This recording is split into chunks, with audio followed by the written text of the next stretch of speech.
pernyataan ya yang diduga dilakukan oleh Bapak MM ini yang betul-betul sangat menyinggung atau merendahkan profesi advokat, di mana pada saat itu dia menjawab pertanyaan daripada teman-teman media, awak media, dan menyatakan bahwa rekan saya Mas Fayat yang dulunya adalah ketua tim ya Mas, ketua tim dari kuasa hukum Bapak MM, dibilang katanya Mas Fayat ini mengemis-ngemis untuk mendapatkan kuasa atau menangani perkaranya, yang dimana setelah kami juga melihat sama-sama itu tidak bersesuaian dengan fakta.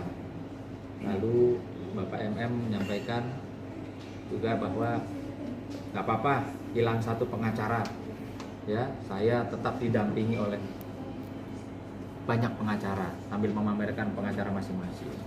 Di situ saya melihat ada satu ketidakpantasan ya dari seseorang yang menggunakan jasa hukum atau menggunakan advokat ya, profesi advokat untuk mendampingi persoalan hukum yang dia sedang hadapi.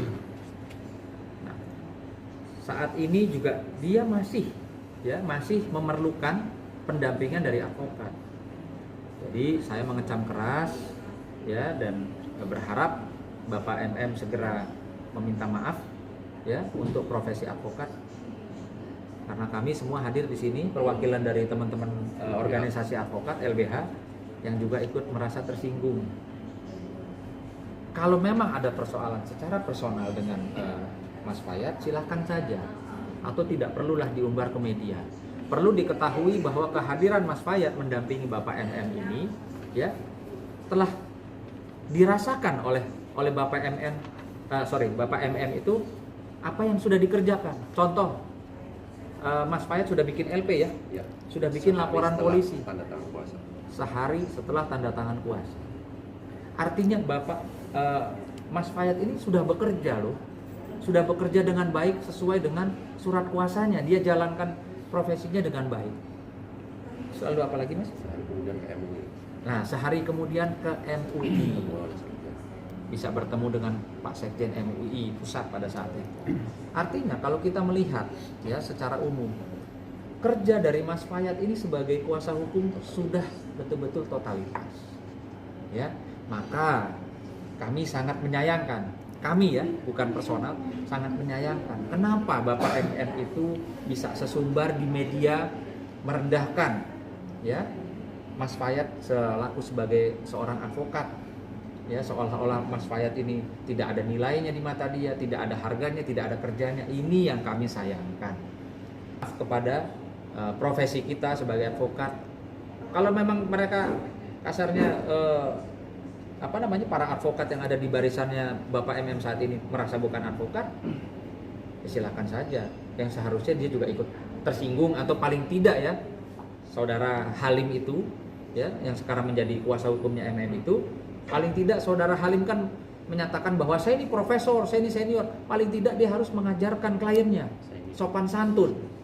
Hei, kamu kalau nggak suka sama Fayat, silakan bicaranya Fayat, jangan bicara profesi advokat. Paling tidak seperti itulah, itu loh ya. Media, selamat siang. Saya juga mengucapkan terima kasih pada Ketua Umum dari Lembaga Bantuan Hukum HAMI, Himpunan Advokat Muda Indonesia, Bapak Sunan Kalijaga, dan juga pada perwakilan-perwakilan LBH yang tadi malam semua ketumnya hadir. Siang ini hanya ketum HAMI yang hadir.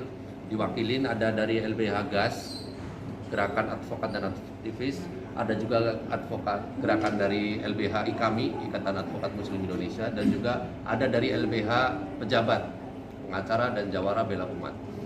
Di sini kenapa saya menghargai mereka selaku sesama rekan sejawat, itu bentuk dari implementasi pasal 3 Undang-Undang Kode Etik. Pasal 3 huruf D di situ berbunyi advokat wajib.